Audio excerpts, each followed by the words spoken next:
आप हमारी प्रार्थना मानिए। पहले ये छोड़िए कि तुम्हें कोई कष्ट दे सकता है या दे रहा है, वो तुम्हारा कर्म ही है, किसी भी रूप में आ सकता है। कई बार सुना है कि एक गौतमी नाम की बहुत बड़ी तपस्विनी थी, उनके एक ही पुत्र था, उसको सर्प ने काट खाया, मर गया। तो वहां के कुल भील उठा करके लाए और कहा, हे देवी, आपके पुत्र को काले सर्प ने काट लिया और वो मर गया। वो बहुत क्रोधित हुई और उनका, आज हम सर्पों को ही भस्म कर देंगे। आकर्षण किया तो सर्प सामने उपस्थित हुआ, मैं तुम्हें दंड दूंगी, तुमने हमारे पुत्र को क्यों डसा? तो उनका, आप तपस्विनी हो, आप ऐसा कर सकती हो, पर मेरी प्रार्थना सुन लीजिए।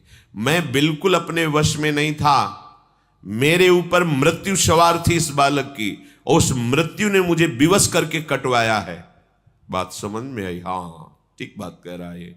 मृत्यु का आकर्षण किया, मृत्यु सामने उपस्थित हुई मूर्तिमान, कहा, मैं अपने तपोबल से तुम्हें भस्म कर दूंगी।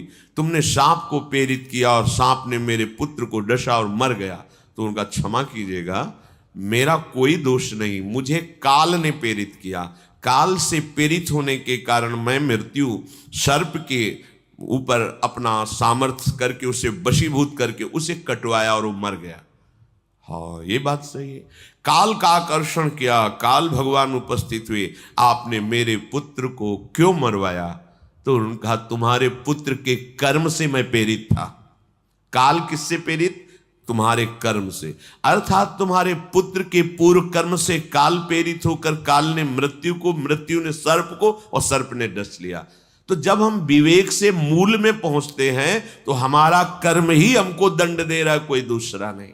ये विश्वास कीजिए, आपका कोई कर्म है जो आपको दंड दे रहा है। आप कोई साधारण नहीं, भगवत आश्रित हैं, तो आपको कैसे कोई दंड दे सकता है? इसलिए एक उपाय है कि आपका वो कर्म नष्ट हो जाए जो दंड देने के लिए उद्यत है, उत्साहित है, वो है भगवन नाम, भगवद आश्रय। जिस समय आप अपने आप को और अपनी मानी हुई समस्त संबंध और भोग सामग्री को प्रभु के चरणों में समर्पित कर देंगे, अब किसी की ताकत नहीं कि वहां मनमानी कर सके। वो जो भी होगा प्रभु के विधान से होगा, और प्रभु के विधान को शरणागत सर झुकाकर स्वीकार करता है, चाहे वो कठोर रूप विधान हो या मृदु रूप विधान हो। मेरे प्रभु मेरा परम मंगल कर रहे हैं।